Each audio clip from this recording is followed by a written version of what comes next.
Hello, and welcome to The Breakdown. My name is Amaeja Fazil. Now, there has been explosions in Uganda today, and so far, 6 people have been confirmed dead. 3 have been the perpetrators, and the other 3 have been just innocent people. I'm here trying to break down this entire issue on the explosions that have happened, what we know so far, what is happening, and all this kind of stuff. There's a lot of information and there's a lot of stuff to unpack and make sense of. Given that we have so much information that is going around in one way or the other, the purpose of this show is to ask those questions that other people or media houses that are being gagged in Uganda, they are not asking. And by putting out this particular episode, I'm going to be as balanced as possible. Because to some extent, I really want to believe the dictatorship in Uganda. To some extent, I always want to believe it.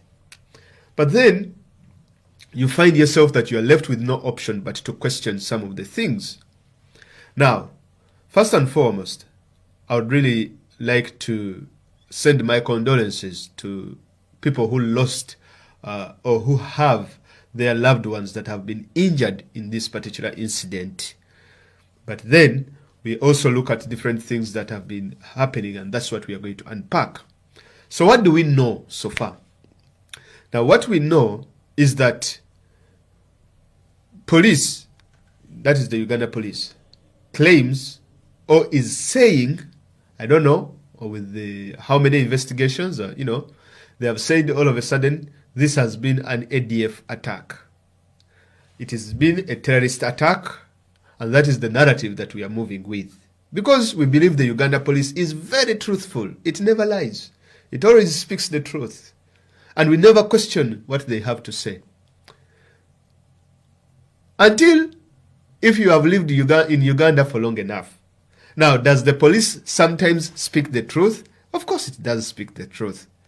But then, when times come when the amount of time it has spoken the truth, if you compare it to the amount of time that it lies, there has been so many lies. And it never always takes the blame for most of the issues. So, the truthful police of Uganda that said that Bobi Wine had weapons in the Arua, and that's why they attacked and killed his driver, Kaumaya Sin, and all of a sudden those weapons vanished. It is the same police that is telling us that the attack was carried out by the ADF.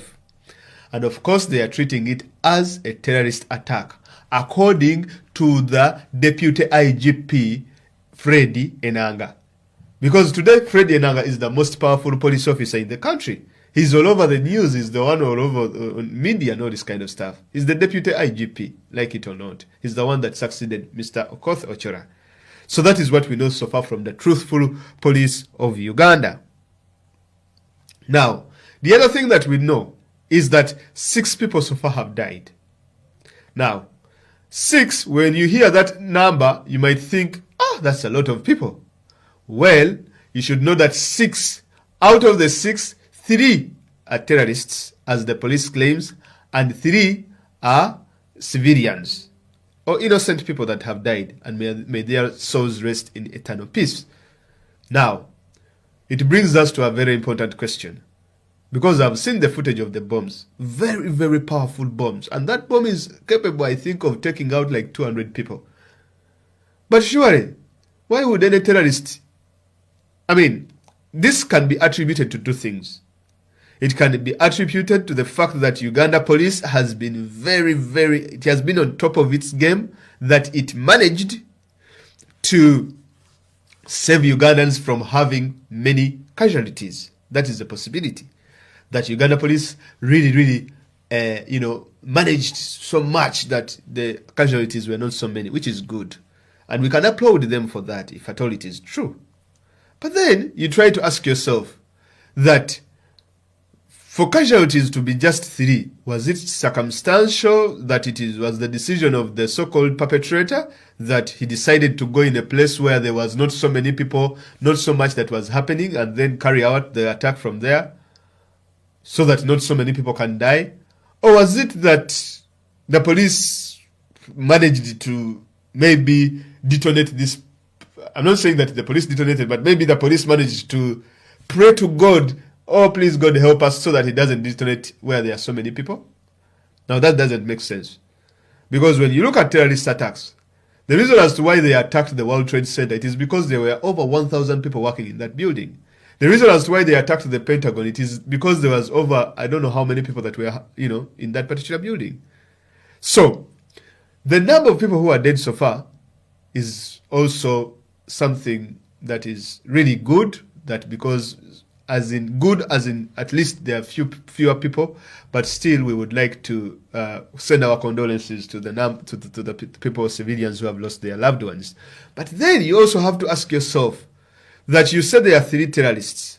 Okay, there is one we have seen in the video, which is also questionable. But then where are the other 2?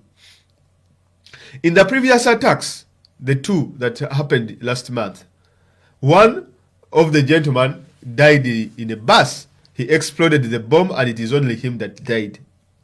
And no one questioned that. How is that even possible? Then the other one that happened at a pork joint, the one who blew up the pork joint and chunks of pork meat went flying in the air, that one we have never known. But then you also have to ask yourself, okay, how many people have so far died in the terrorist attacks in the country? That is, I think, the other one's 2. 5 civilians have so far died. How many people were killed in November 18th and 19th? 64 people were killed. Okay. Let's just put that one out of the way. We shall come back to that particular point. What we know also, so far what we know is, after the explosions happened, no one seemed bothered, except for the areas where the bombs exploded. But work went on as usual. People in downtown were trading. Some were even refusing to close down the shops. They were not shattered. They were not scared of whatever happened. Okay, bomb has happened. I've seen more things that are even more scary than bomb attacks or terrorist attacks. I will go back to my work. That is what people have been doing in town. Meaning that people have they would rather come to work and make sure that they are able to feed their families than be scared of any of these bombs, because you would have thought that these bombs would send a lot of shockwave and a lot of fear in people. But people continued to work, which is quite interesting. And the government did not even bother to say that, okay, the entire city should shut down, because this is a very big attack, a terrorist attack, and then the entire city does not shut down almost. Well, that is quite interesting to me. Well, the city didn't shut down. That's what we know. And it continued, and we believe that tomorrow work is going to continue as usual. Now, the other thing that we know is that different people have tried to come out with things like, let's pray for Uganda, play for Uganda, and they are putting up the flag. Now, that campaign has not gained momentum, unfortunately. And people are not responding to it on social media. They are not even putting up the flag. I don't know why, but it is interesting. You even see within these attacks, people are not still coming together. You see, that is the extent to which this government has brought people. That even if an external force comes in and attacks the country, people still are not binding together. It's not bringing, because if this doesn't bring people together, what will? Just know that if people are even refusing to come together on this particular incident, that is how unpopular the regime is. Because you would have expected people to be putting out flags and all this kind of stuff. Yes. I personally, I don't know who even brought the flag idea, but I don't know. That's why I've not yet put it up. But the biggest reason as to why I'm not putting up the flag idea and why so many other people are not buying this particular thing is that the arrest of Muslims is also taking place, by the way. You should know what we know so far. It is underway. So many people are being rounded up. If they find you with a beard or anything that shows that you're a Muslim, you're being rounded up and taken away, never to be seen again, all in the name of ADF. Then the other issue that we know is this has happened in the same month that the Uganda Security Forces, the SFC and the Uganda Police, massacred 64 people on November 18th and 19th. So what we know so far on that particular issue is that Mr. Kyagulanyi Ssentamu, Bobi Wine, had scheduled prayers for the entire week for the victims of that particular incident. But now what we see is the so-called terrorist attack, quote unquote, is now covering that particular incident.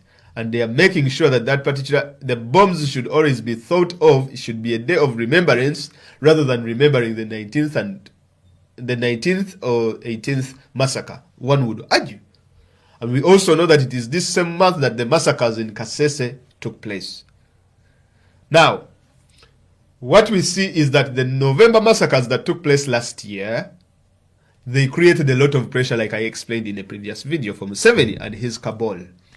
That is why you see that up to today, they have not recovered from that massacre, which is interesting. So, that you should also know. But then, lastly, what we know is that there is a gentleman that I'm going to do a video about called Howard Graham Buffett, a son to Warren Buffett, one of the richest men. Howard Graham Buffett is a mercenary runner as well as a arms or a gun runner. Someone who trades arms and all this kind of stuff.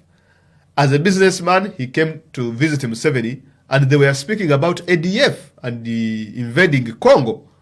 This is a white mercenary who came to Uganda under the guise of doing business, but talking about invasion of another state using Museveni.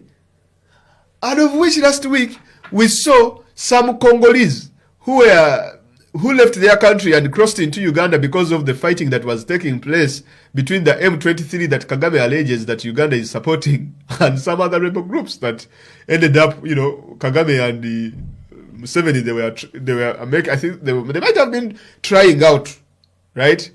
It might have been a try of what is likely to happen if Uganda invades round 2 of the Democratic Republic of the Congo. That happened last week as well, a few weeks ago. So that you should also know.